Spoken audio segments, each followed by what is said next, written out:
Okay, so I know there were lots of requests in these videos for running sections, but as I explained, I didn't have any time to set these tracks up and get them out of storage to prepare this. So I have set up two of the push-along tracks that I've got here to make two loops so we can run some of the engines together. I'm not going to comment on the speed of the engines, and the reason for that is because, again, in the interest of trying to show you guys all this stuff ASAP, I've had to rely on the batteries I've got, and they are rechargeables, and I don't know if they're fully charged. So I suspect that with freshly charged or fresh alkaline batteries, you're going to get some faster speeds. But I have set up our first two engines here. So we've got Thomas with his two trucks as per the set, and also we've got James. So I'm going to get them started, and then let's take a look at how they run.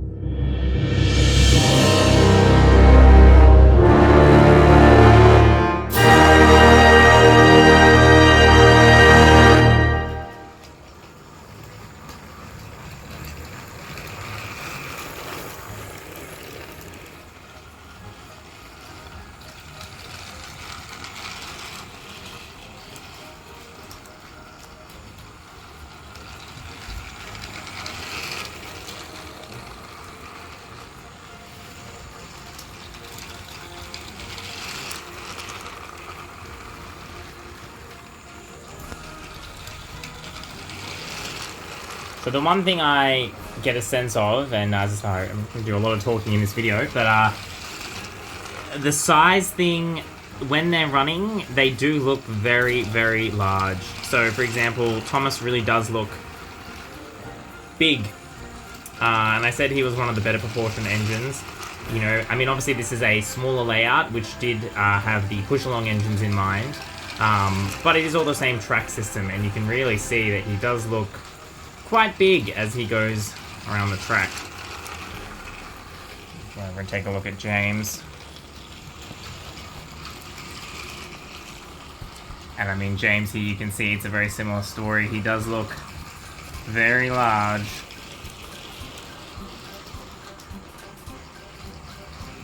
And I do think that gap between his tender and the engine looks a bit weird, and I think what makes it extra weird, and you'll see this here when I get this side shot here of James running around, is that the connection between his tender and the truck is quite small, but yet for whatever reason, essentially not when you get new tooling, his tender is much larger, or that gap I should say is much larger.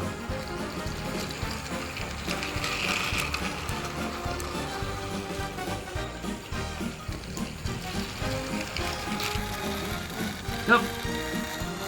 See, Thomas here has had a little bit of an accident. Classic. I'm just going to fix him up right there. You go. I didn't even switch him onto this other loop. He just did that all by himself. Didn't you, Thomas? I guess, you know, he is pulling the troublesome trucks. He really does need an extra truck, doesn't he? Like 3, I think, would be just a great number. Anyway, it'd be interesting to see how Thomas looks with the Annie and Clarabelle. I will be picking up that talking version, so hopefully we can see how that looks. Get a couple more shots of them running, and then let's get Gordon and the Flying Scotsman on the tracks.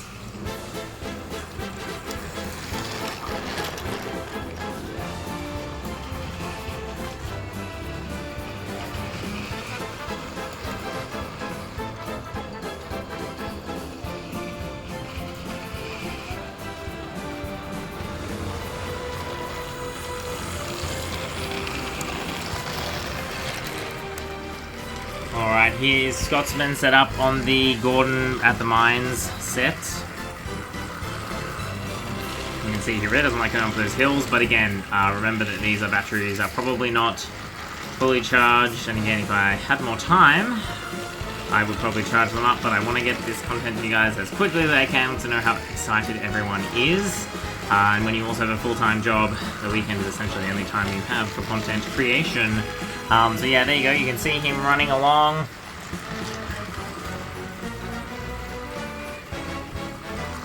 Again, as the comments I made with James and Thomas, you can really get a sense of just how big these engines are. And again, I suspect it's the same with the All Engines Go engines, you know, that they felt very large, but certainly on these playsets, these engines feel very, very large. I do plan to pick up the load and barrel set, or whatever it's called, that they're releasing this year as well in this style. It'll be interesting to see whether it has, because it's a bit larger, doesn't feel as cramped perhaps as these other sets do. So again, you can see it is a little bit funky looking, the gap between Scotsman and both of his tenders, particularly because then the tenders are coupled so close together. And so let's get a side shot of him as he comes around the hill here. Yeah, it is a bit funny. I don't think it's as weird perhaps, because all of it is his train, but yeah, certainly could be less weird. And then if we come here, you can see I've got Gordon, and he is on the tracks with the Express. Again, not a very particularly quickly moving Express, but an Express all the same. And again, I think he would look fantastic with 3 or 4 of these coaches running along behind him, although I do have some questions about whether the motors in these are strong enough, because the engines are much larger, they've got more weight in them. I think even with full batteries, I can see these chassis struggling to get up a hill with, you know, 4 carriages plus a tender, so 5 wagons altogether. I must say, when he's running, Gordon's proportions look less weird. I don't know whether you agree with me or not. I think it kind of feels like it goes away a little bit when he's running. I think because you're focused on the fact that he's moving, you don't notice the weirdness of the buffer situation. But you certainly do notice how far away his tender is. And again, you can see it there. Very unfortunate indeed. Oh, I'll get that side shot for you so you can kind of see that distance. Yeah.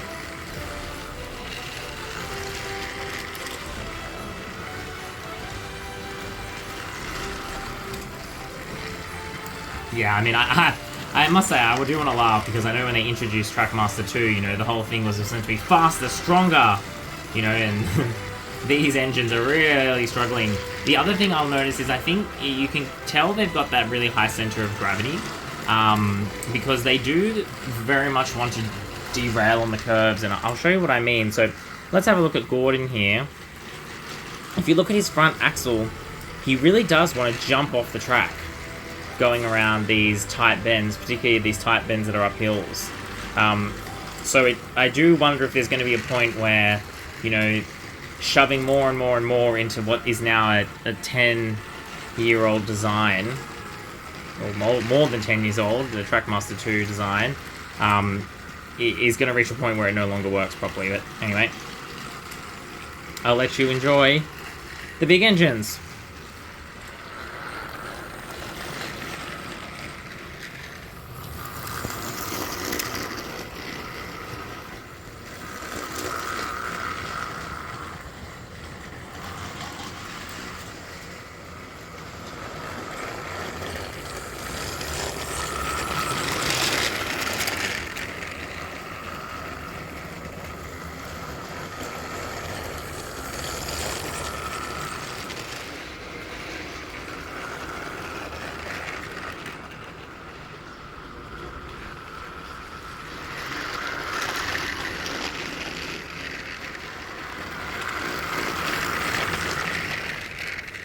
Alright, I'll leave you with this final shot of the engines all on the track. I hope you enjoyed this little running session. I'm sure plenty of other people, once they get their hands on these, who have much better Trackmaster layouts, will do far more impressive running sessions than I have.